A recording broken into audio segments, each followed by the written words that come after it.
একাকিত্ব এটি সবসময় কষ্টের হয় না। কিছু কিছু একাকিত্ব নেয়ামত। রবের জন্য যে একাকিত্ব, সে একাকিত্ব কখনো কষ্টের হয় না। হৃদয়টা ভেঙে আজ চুরমার।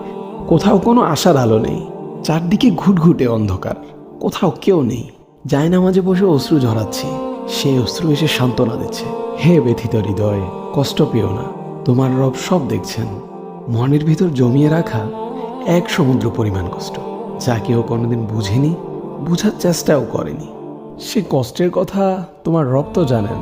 তিনি তোমার সহায় হয়েছেন বলেই তো তোমায় এই একাকিত্ব দিয়েছেন, যাতে তোমার কষ্টের কথা তোমার রবের কাছে বলে হালকা হতে পারো, তোমার দুশ্চিন্তার কথা রবকে বলে নিশ্চিন্ত হতে পারো।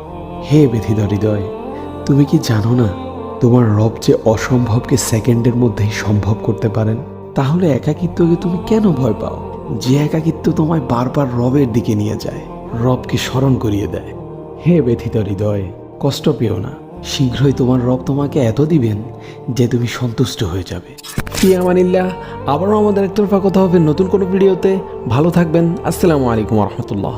আমাদের ভিডিওগুলো ইউটিউব, ফেসবুক, ইনস্টাগ্রাম যে কোনো প্ল্যাটফর্মে পেতে আমাদের পেজ এবং চ্যানেলে চোখ রাখতে পারেন। লিঙ্ক বায়োতে দেওয়া থাকবে। আর যদি লিঙ্ক খুঁজে না পান তাহলে সার্চ করে ফেলুন দ্য স্টার অফ নলেজ।